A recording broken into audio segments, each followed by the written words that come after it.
Hi, I'm Lou. I used to own a house. I also used to think that meant something. Until my brother and sister-in-law moved in, called it temporary, then quietly replaced my name with theirs. Room by room, bill by bill, memory by memory.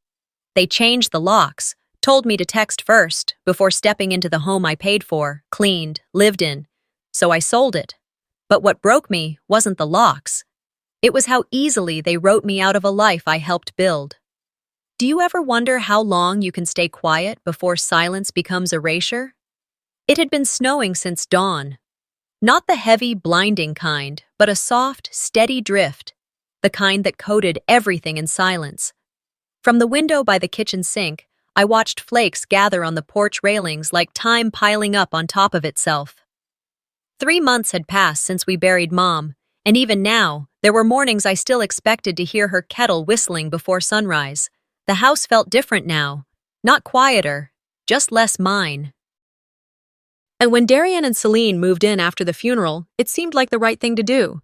Darien said they just needed a place to land, something temporary, while they sorted things out. 6 months tops, he promised, standing in the living room with that boyish half-smile he used to use when asking for money he didn't plan to return. Celine hovered behind him, arms crossed, polite smile fixed, eyes already scanning the walls like she was redecorating in her mind. I remember changing the guest sheets that night, twice. Not because they weren't clean, but because I wanted them to feel welcomed, cared for. I even stocked the fridge with Celine's favorite wine, that overpriced rosé she always pretended not to like until the bottle was empty. They moved in on a Sunday. By Thursday, I noticed my family photos were missing from the mantel. They hadn't been thrown away, just boxed up, neatly, labeled miscellaneous in my handwriting.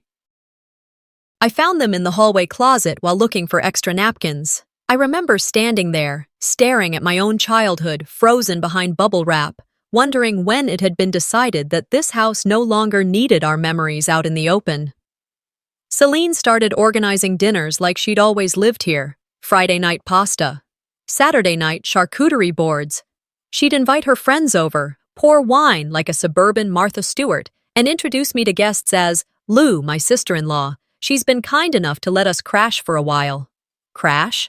I wasn't a couch cushion they were flattening. This was my home. Mine. I said nothing. Not yet.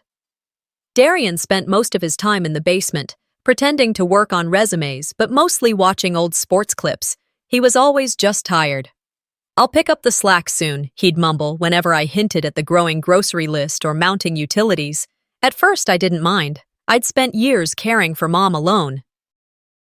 Cooking, cleaning, fighting with insurance companies, administering meds when the nurses flaked. I knew how to manage things. I was used to being the one people leaned on, but 2 months in, I realized the water heater bill had tripled. Then came the Wi-Fi, the property taxes, the sudden increase in electricity from all the mood lighting Celine installed.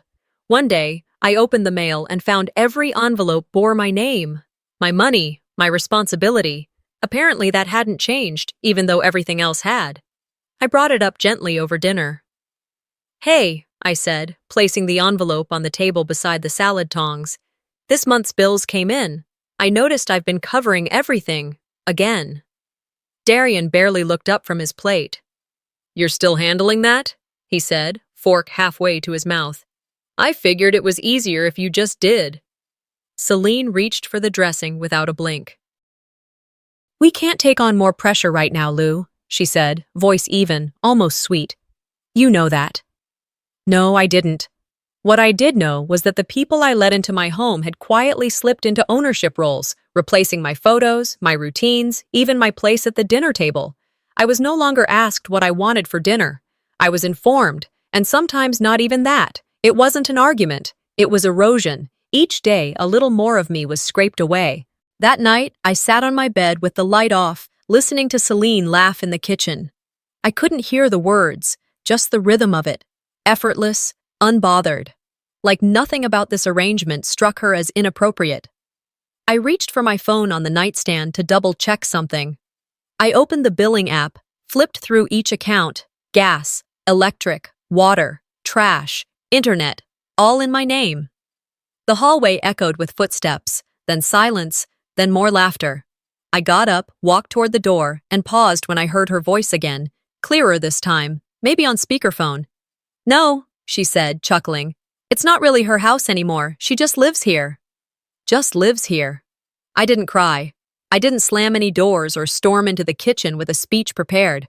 I just stood there, feet rooted to the hardwood, heart beating steady like I was on shift again at the hospital, waiting for someone to code. But no one did. No one even noticed I was there. I hadn't spoken to Martin since the day my parents signed the house over, but that night I dialed his number, my thumb hovering over the screen for longer than it should have. The phone rang twice before I hung up. I wasn't ready. Not yet.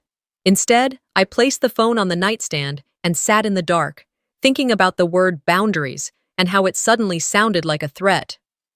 The next morning, I poured chicken broth into a pot, chopped garlic, added ginger, turmeric, everything Celine used to say helped with her migraines.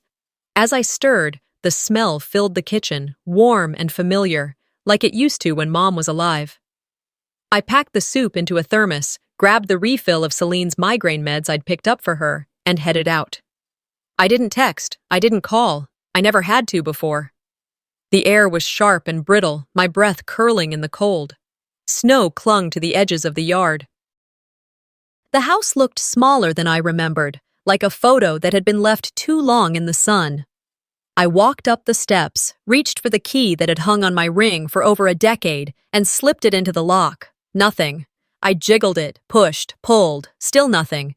Maybe the wood had swollen from the snow. I tried the side door. Same thing. Locked. And not just locked, different. The resistance was new, mechanical. It wasn't the familiar stickiness of an old frame. It was a lock that didn't recognize me anymore. Across the street, Mrs. Halverson was walking her dog. She gave me a look, not unkind, but wary, like she knew something I didn't. Her eyes dropped to the thermos in my hand, then quickly looked away. She nodded stiffly and kept walking. I called Darien, no answer. I waited a minute, then called again. This time Celine picked up. "Lou," she said. Her voice was flat, bored even. "We changed the locks last week. Didn't Darien tell you?" There was a pause. My mouth opened, but nothing came out. What? Why? "For security," she said, like it was obvious. "With so many people coming and going, we needed to be sure." "Coming and going?" I asked. "I live there." There was a long silence, then a small laugh that didn't sound amused. "Lou, you're barely ever home anymore." I didn't answer. I hung up. I drove away with the thermos still in my hand, fingers clenched so tight around the lid my knuckles went white. I didn't cry. I didn't scream. I just parked in the lot behind the grocery store and stared at the dashboard for a long time. That evening, just after the sun slipped beneath the snow-covered roofs, I checked my email. There it was. Subject line, regarding household expectations. The sender was Celine. It read, "Lou, for the comfort of our household, please notify us before dropping by. We appreciate your cooperation in maintaining healthy boundaries." Thank you, Celine and Darien. It was CC'd to our cousin Annie in Albany, Celine's sister in Seattle, and, God help me, Harlan, the neighbor who watched me grow up and fixed our porch swing more times than I could count. I stared at the screen, not just because of what it said, but because it had been made public.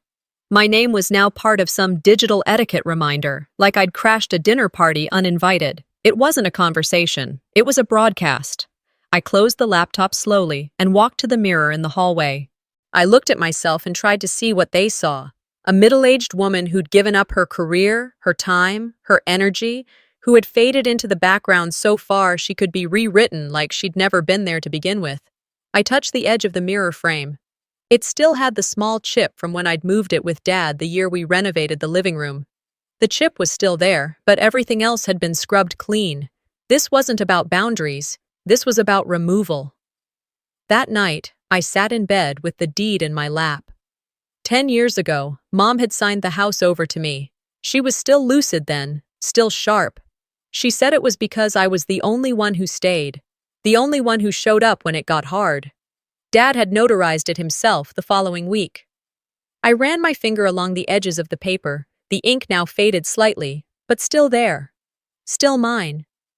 "It's still mine," I whispered. But this wasn't about staying anymore. This was about reclaiming. Around midnight, I opened the old metal filing cabinet. It squeaked the way it always did. The bottom drawer stuck like it always had. I reached behind the thick manila folders labeled taxes and medical docs and found it. A small, off-white business card. I turned it over. Martin Feldman, Realty Services. Harlan didn't say anything. He went inside and returned with an envelope. It had my mother's handwriting on it. I took the envelope without speaking.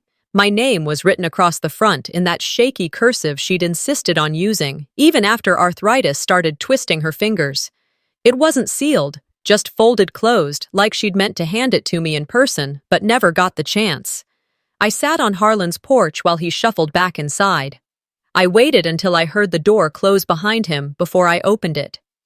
Inside was a short note, 2 paragraphs, no salutation. It read, "I don't know how long I'll be able to remember things, Lou, but I know this. You stayed. When others ran, you sat by my bed and held my hand. This house is yours because you gave it heart, not because of paperwork. Don't let anyone rewrite that." I folded the note back along its creases and stared at my hands. They didn't look any different than they did the day I signed the hospice paperwork or the night I bathed her one last time. But in that moment, they felt heavier. Not from guilt, from the weight of history. The next day, I texted Darien, "I'd like to come by tomorrow. Please let me know a good time." He replied an hour later. "Celine's working on something, but maybe late afternoon. No punctuation, no sure or okay. Just a flat update, like I was asking for a time to drop off a FedEx package." The next afternoon, I parked in front of the house and sat in the car for a full minute before getting out. I brought nothing with me, not even my purse. I wanted nothing that could be interpreted as baggage. When I walked in, Celine was in the kitchen arranging flowers. She didn't look up. "Hey," I said. She murmured, still clipping stems. "We're just finishing up a few things." I nodded and made my way down the hall. I don't know what I expected when I opened the door to my old room. Maybe the bed made, maybe the quilt Mom had sewn folded neatly across the footboard. Maybe the books still lining the shelves the way I'd left them. Instead, I saw cardboard boxes stacked haphazardly against one wall. Paint cans lined the floor. A broken lamp sat in the corner. My shelves were gone. My books, nowhere in sight. The quilt, Mom's last gift, was there, at least. Folded, yes, but not with care. It was shoved on top of a storage bin, half covered by a plastic bag of tangled Christmas lights. Celine's voice floated behind me. "We figured this space could be more useful now." I didn't turn around. "Useful how?" "Storage. Darien's been meaning to go through some of his old things, and the basement's full.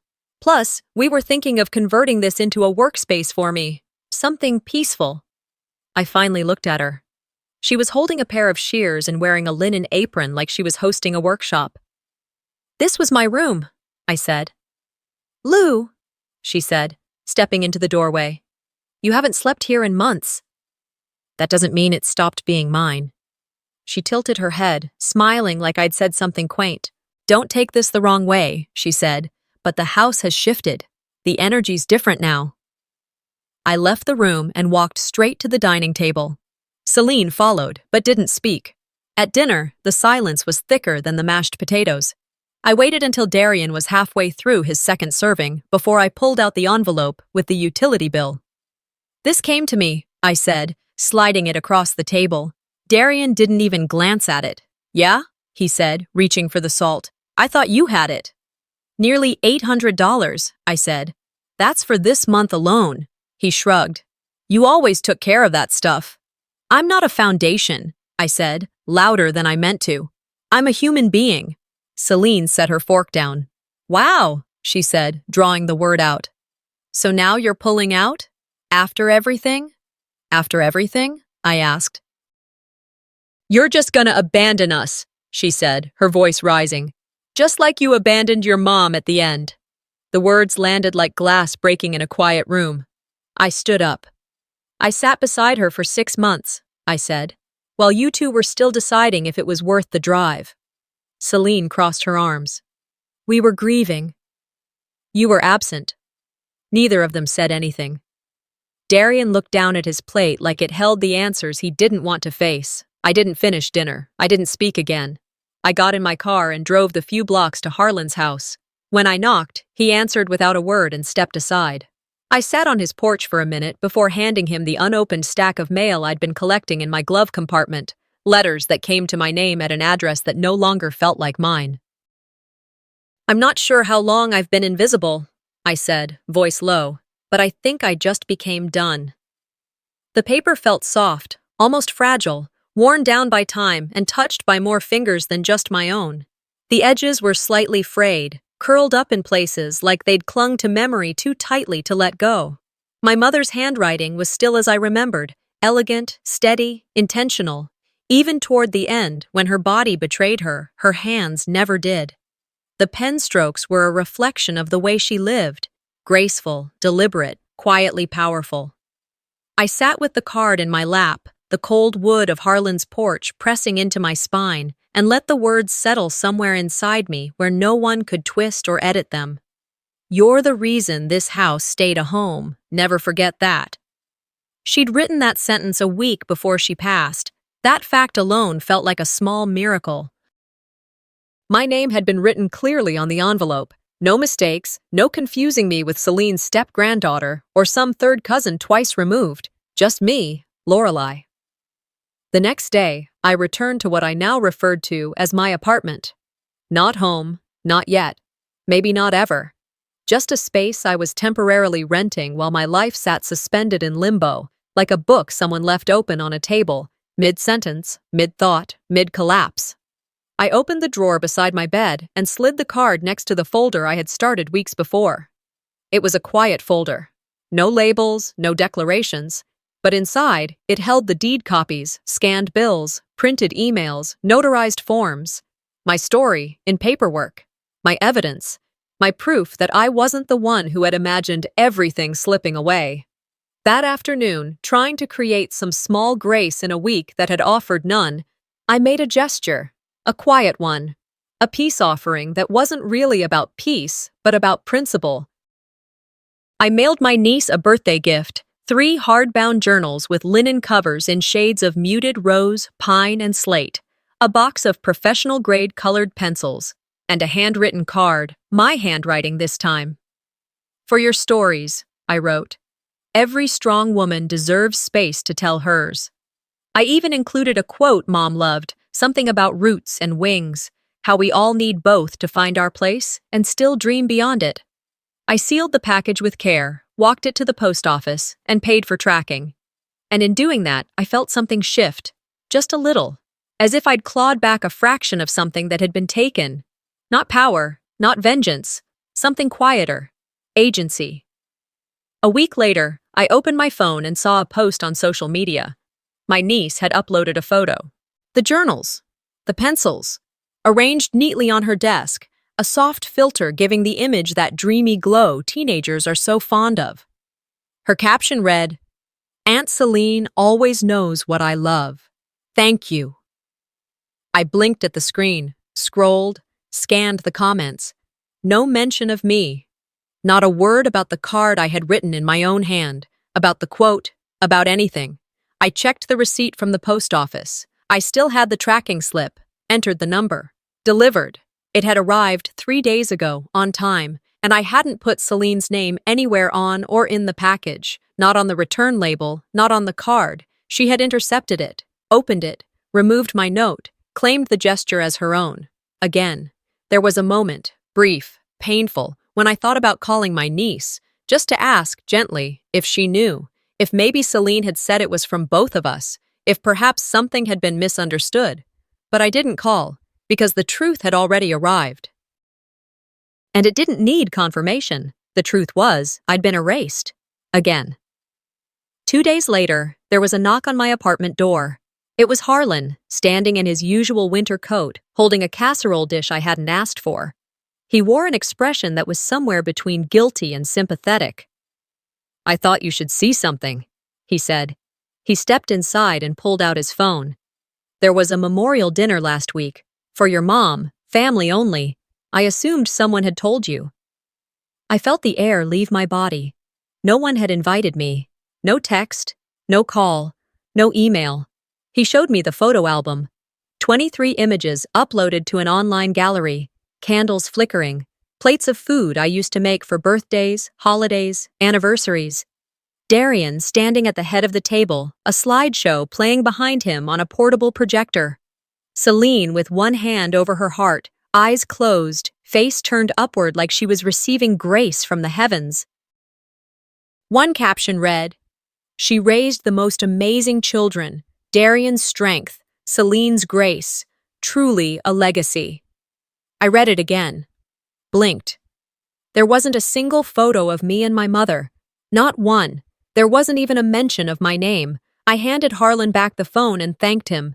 That evening, I drove to the house. My house. I didn't park in the driveway. I didn't walk up to the front door. I parked across the street like someone who didn't belong and watched the living room lights cast golden rectangles onto the porch. Inside, I could see movement. Celine, probably prepping dinner or rearranging furniture, staking claims in a house she had already declared hers. I didn't get out of the car. I just sat there. There was no fury, no desire to scream or tear anything down, just a stillness, heavy, solid, like concrete finally drying in my chest after months of being poured, re-poured, shaped by other people's hands. "They want the story to move on without me," I said softly. Not to Harlan, not to the house, just to the air. And I realized I wasn't sad anymore. I was removed. Not from the house, but from the illusion that I still had a place in their story, in their version of the narrative. That night, I opened my laptop and pulled out every receipt I could find. Utility bills paid from my account, grocery orders that had been placed with my card when theirs conveniently declined, property taxes I'd covered out of guilt and obligation. I scanned the deed again. I compared its notarized date to the stories they had spun about timelines and agreements. I knew what they'd told people. But I had facts. I wasn't just organizing for peace of mind. I was preparing for clarity, for recovery, for truth. I called Martin Feldman, my attorney, a man I'd been putting off for weeks because some part of me still hoped decency would prevail. When he answered, I didn't flinch. "I'm ready," I said. "No yard signs, no family announcements, just clean and quiet." He paused, then nodded. "I'll need all title documents and financial records. If you send the scanned files, we can begin." I opened the drawer. The folders slid out smoothly, as if they'd been waiting for this moment too. "It's time to remind them," I whispered, "who this house really belongs to." Not in anger. In truth, I pulled into the driveway just as the second carload of family was stepping out. I recognized the cousin from Albany, Danielle, I think, and her husband, the one who always over-explained football statistics at Thanksgiving. They looked surprised to see me, but didn't say anything, just smiled awkwardly and walked up to the front porch like nothing was off. I didn't knock. I didn't need to. This house, no matter what Celine whispered into ears or spread through group chats, was still legally mine. The front door creaked open, not locked, just slightly ajar.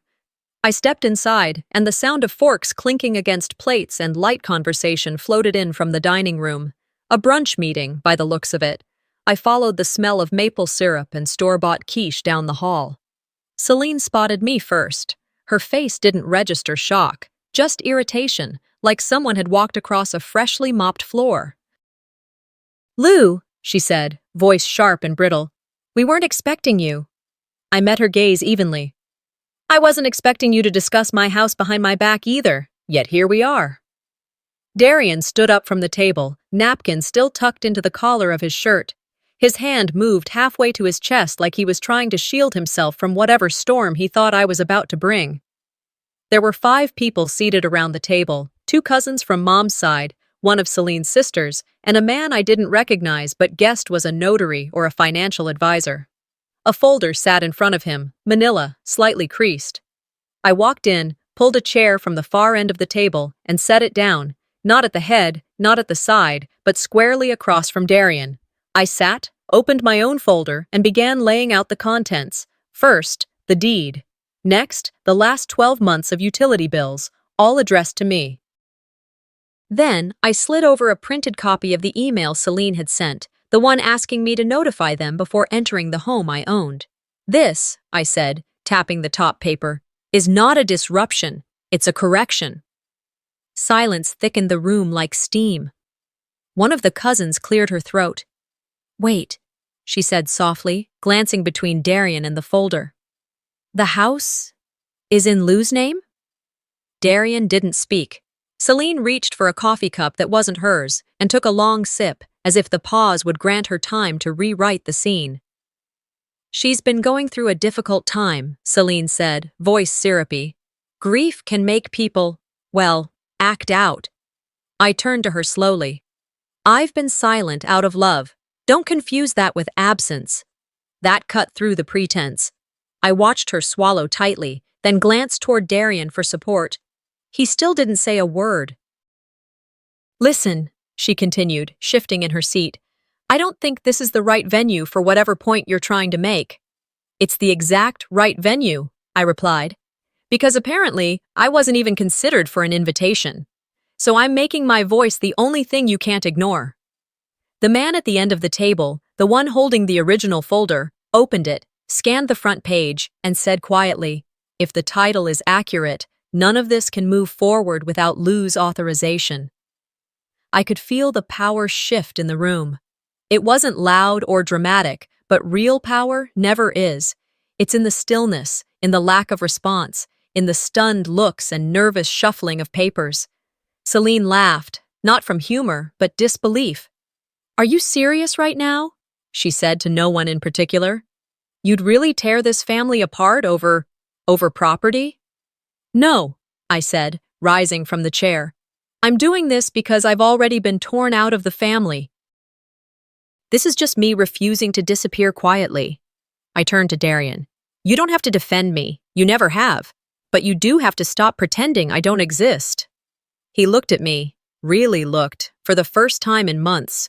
I saw the guilt flicker across his face like headlights in the rear view.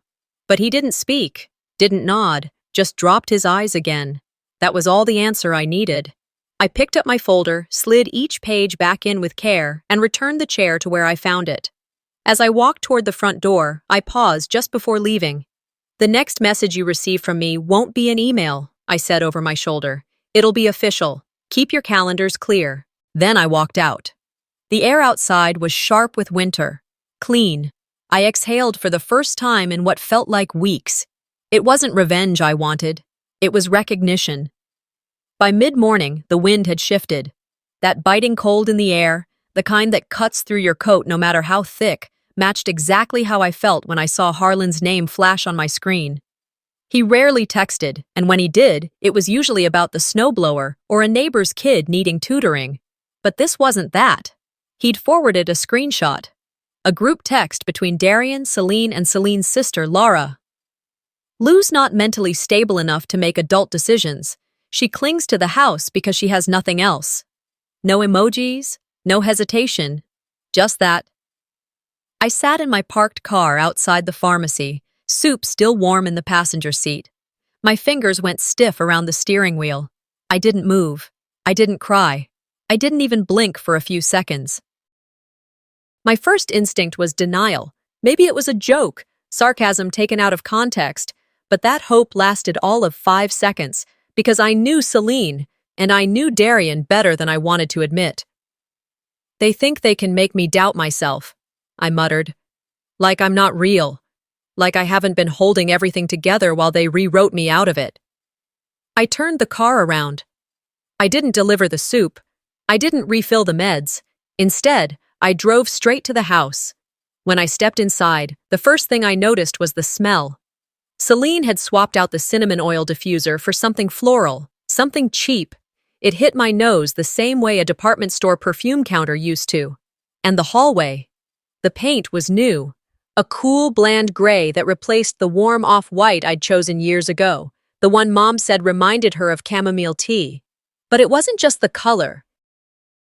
The cross-stitch I'd made for Mom's last birthday, the one that said, "This house was built on grace," was gone. In its place, a thin, mass-produced canvas print that read, "Breathe, believe, blossom." I stood there, in that hallway, staring at a hollow version of something that used to mean everything. Celine walked past, a phone pressed to her ear, carrying a vase of fake eucalyptus. She didn't look at me. "We wanted something more neutral," she said, like she was commenting on paint swatches, not erasing memory. I didn't respond. I walked back out without touching a single thing. Once I got back to the apartment, I powered on my laptop. No distractions. No music. Just the soft hum of the fan as I started uploading. Scanned deed. Check. Screenshots from the group chat. Check. Every bill I'd paid since the day they moved in, sorted by month, category, and payment confirmation. The boundary email. The photos of the missing quilt. The altered bedroom. Receipts for groceries. Property taxes. Home repairs. A log of every time I'd entered the home, just to prove I'd never broken a boundary. I organized everything into folders, created backups, sent a duplicate set to my lawyer, just in case. Then I called Martin Feldman. "List the house," I said. "No signs. Cash buyer preferred." His voice didn't hesitate. "Understood. I'll handle everything discreetly." For the first time in weeks, my shoulders loosened. It wasn't relief, not quite, but it was the beginning of something I hadn't felt in a long time. Certainty. The next morning, I went to the post office. The clerk, a quiet woman with a buzz cut and red-rimmed glasses, handed me 2 certified mail envelopes. I took them home, printed out the formal notice of sale, and slipped one into each.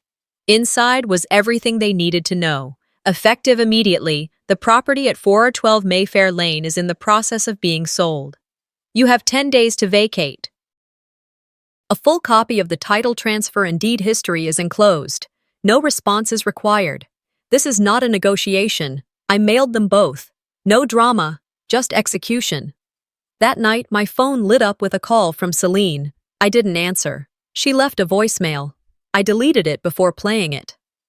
The next morning, I was at Soraya's house, my sister, helping her clean out the garage for a donation pickup. We were knee-deep in old camping gear and expired canned goods when Darien pulled into the driveway in that same dented sedan he'd had since college. He looked pale, gaunt, like sleep had avoided him lately. I stepped onto the porch before he could knock. "This isn't the conversation you think it is," I said. He froze, keys still in his hand. "I just want to talk," he said. "Just for a second." "Do you want to talk?" I asked. "Or do you want to reverse something you thought I didn't have the spine to follow through on?" He didn't answer right away. That hesitation was answer enough. I stepped down the porch steps and stood at eye level with him. "I warned you. I gave you more grace than anyone had the right to expect, and you made your choice." "It wasn't like that," he muttered. Celine thought I was weak. You let her." His eyes dropped to the gravel beneath us. "Lou," he said softly, "we didn't mean for it to go this far." "It went exactly as far as you pushed it," I replied. He exhaled hard. "We don't have anywhere to go, not with the girls still in school." "That's not my problem anymore," I said. "You should have thought about that before you decided to gaslight the only person who ever paid the bills in that house." I turned to walk back inside. He didn't stop me. Darien stood on my sister Soraya's porch like someone who'd just realized the fire was real and the extinguisher was long gone. His eyes darted between me and the screen door behind me, like he thought Soraya might emerge and offer a softer landing. But she wasn't home.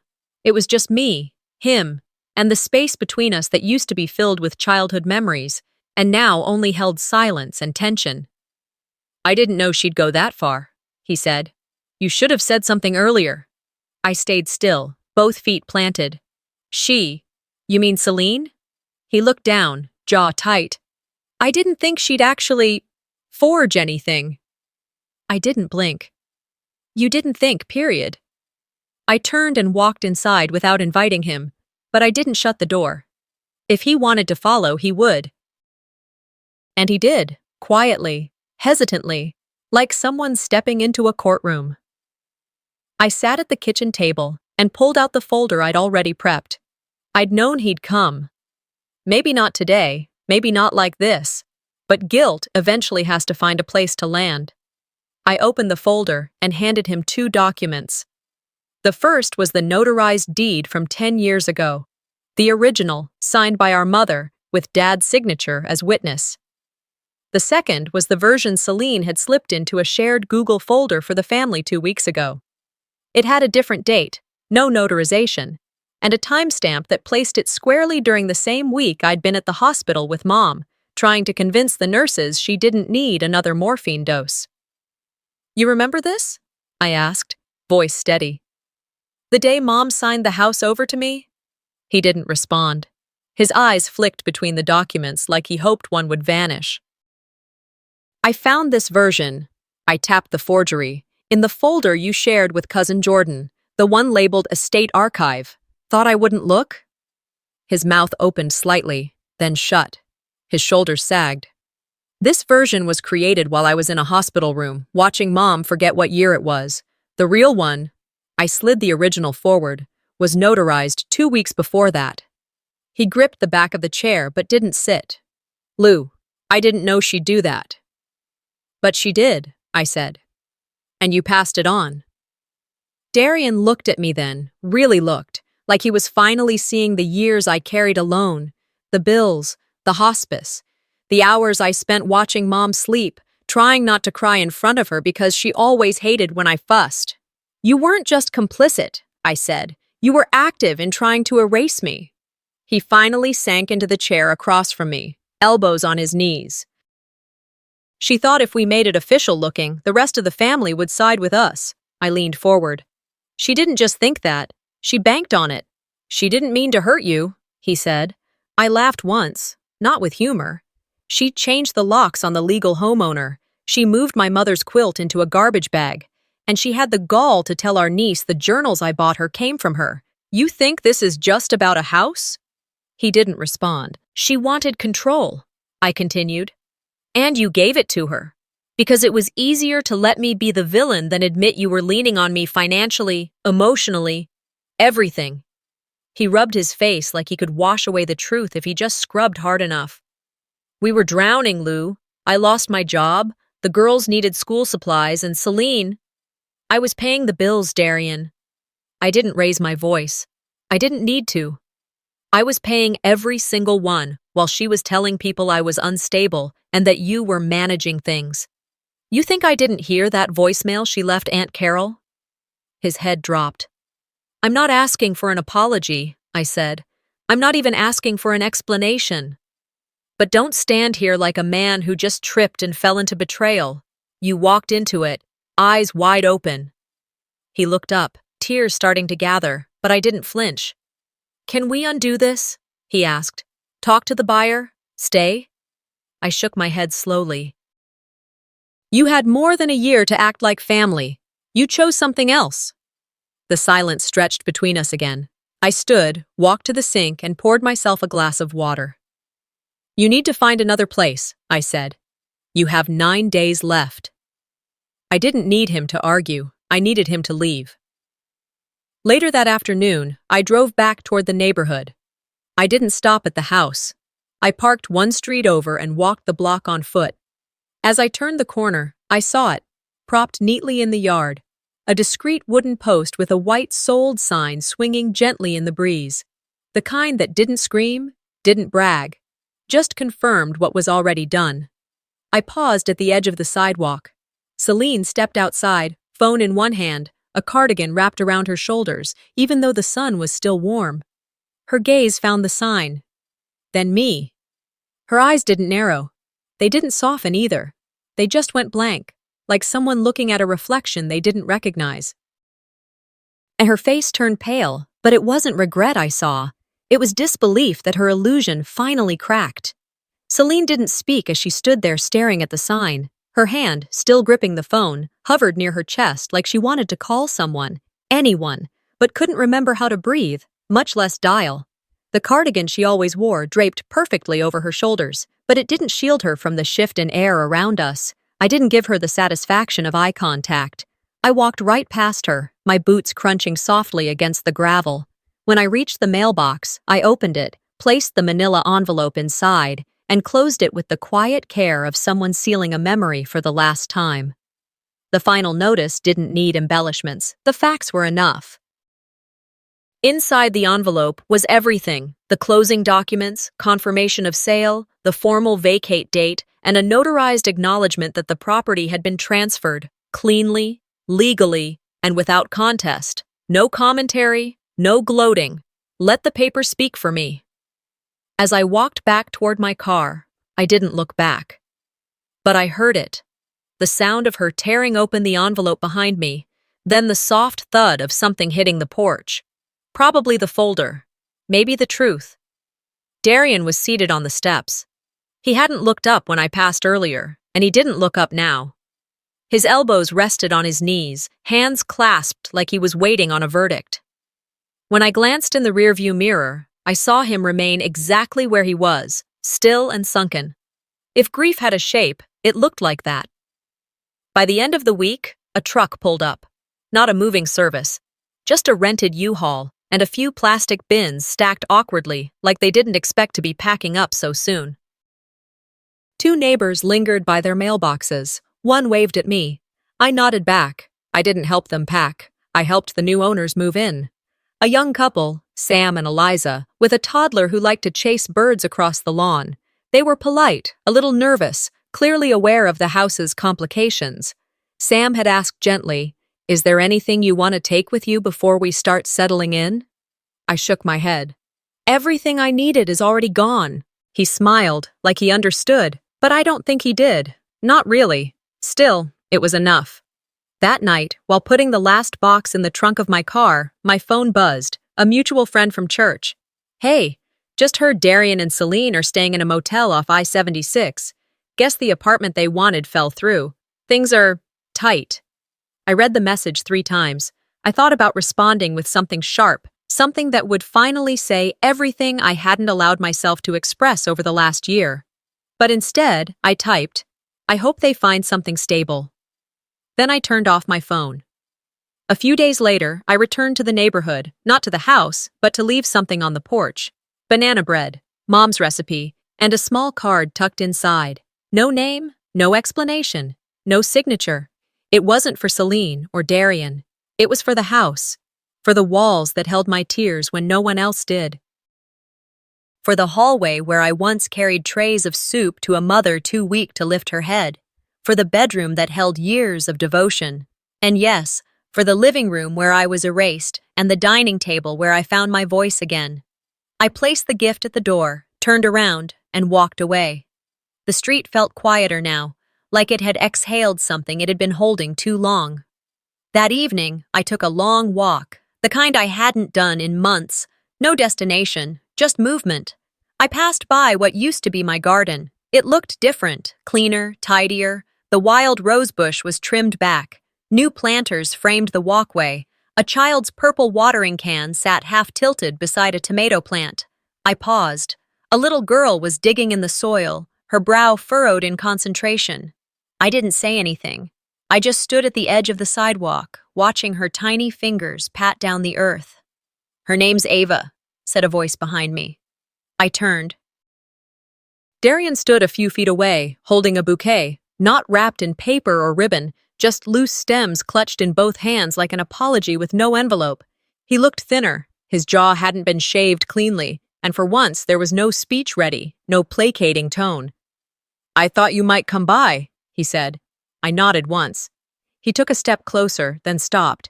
"We're trying to figure things out." I heard. "I never thought it would go that far," he said. "Celine, she panicked. She didn't know how to fix it, and I didn't know how to stop it." "You didn't want to stop it," I replied. "Not until it cost you something."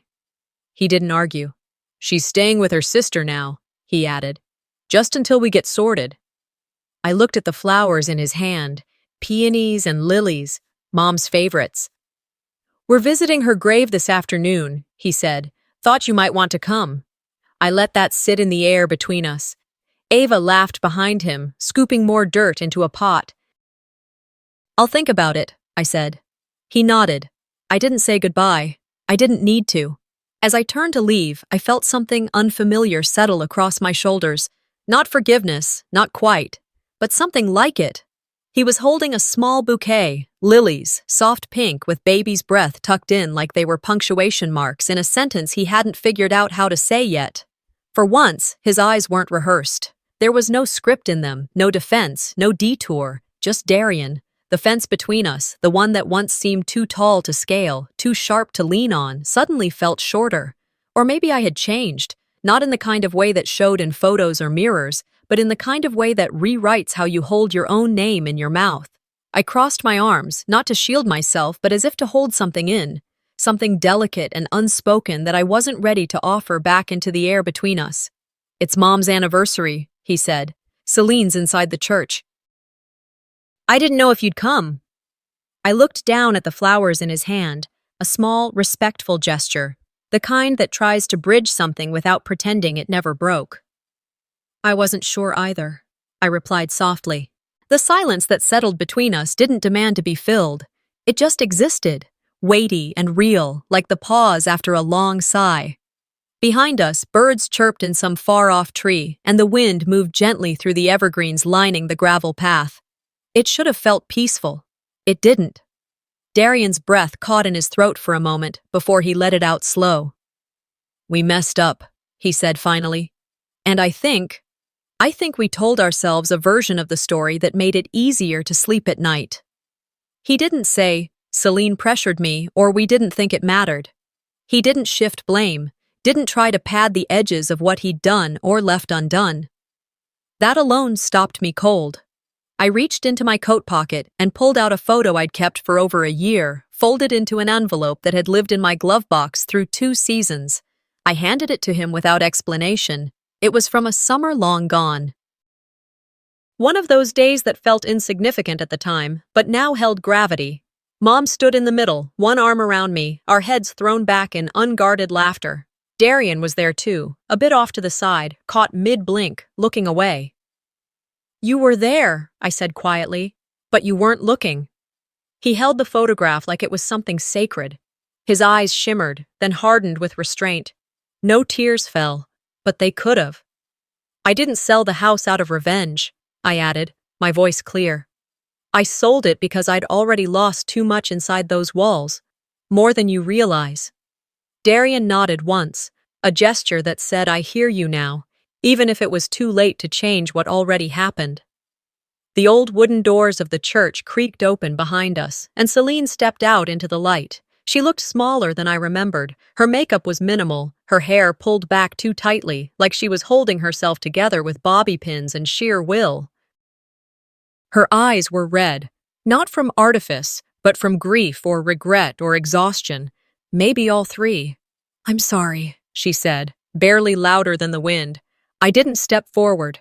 I didn't speak right away. I just nodded. Nothing more than acknowledgement. Not forgiveness, not an invitation, just a signal that I had heard her, and that was enough. Darien opened his mouth like he might say something else, but I held up a hand. "I forgive you," I said gently. "But forgiveness doesn't mean I step back into the same story." That was it. That was all there was to say. We didn't walk into the church together. I let them go ahead, their silhouettes retreating into the sanctuary's soft shadows. I found my own seat near the back, next to Mrs. Layton, Mom's old friend and neighbor for over 20 years. She didn't speak. She just reached over, handed me a tissue, and gave my hand a quick squeeze. The service was simple, understated. A few shared memories. One of her favorite hymns played over a sound system that crackled and dipped in and out, but no one seemed to mind. It felt honest, which was more than I had expected. After the benediction, I slipped out the side door and walked alone to the cemetery. The grass was newly cut, the granite headstone freshly scrubbed. Someone had placed a single daffodil at the base. I hadn't. I didn't know who had. I crouched down, tracing the letters of her name with the tip of one finger, letting the silence stretch. "I hope you know," I whispered. "I tried." A sound behind me made me turn. Harlan stood a few paces away, leaning against his truck. His posture was relaxed, keys dangling from one hand, expression unreadable. He looked like someone who had learned the hard way when to speak and when to stay still. "You ready?" he asked. I nodded. "Yeah." We didn't talk much on the way back. The road was familiar, and so was the silence. The wind whistled softly through the crack in the passenger window, and the sky melted into a haze of gold and blue-gray as the sun tucked itself behind the tree line. When we pulled up in front of my apartment, I didn't get out right away. I sat on the porch steps after Harlan pulled away, watching the street, the light shifting on the buildings, the distant sound of someone's dog barking. Eventually, I reached into my coat and unfolded the letter Mom had written me. The corners were soft now, worn from being opened and reread more times than I could count. The ink was beginning to fade, but the words remained. "You're the reason this house stayed a home. Never forget that." I hadn't forgotten. But I'd finally stopped trying to prove it. Later that evening, after dinner and dishes, after tending to the plants on the windowsill and slipping into pajamas that had long since lost their original shape, I stood by the window, looking out over the city lights. They sparkled with their usual quiet indifference. I didn't feel triumphant, but I didn't feel shattered either. I felt done. And sometimes, that's where it begins. Healing doesn't always mean returning. Sometimes it means leaving and not needing to explain. It means choosing yourself, not out of bitterness, but out of understanding. It means stepping out of the frame they built and painting your own corner of the canvas. I wasn't trying to rewrite the past anymore. I was ready to live the part they couldn't erase. I didn't look back, and that too was a kind of freedom. Sometimes the people who share your last name can be the ones who erase you the quickest, but silence isn't always weakness, and walking away isn't defeat, it's dignity. Have you ever had to choose between keeping the peace and keeping yourself? If Lou's story resonated with you, tell me below. What would you have done in her place? Don't forget to subscribe if you want more real-life stories that hit where it hurts and heal where it matters.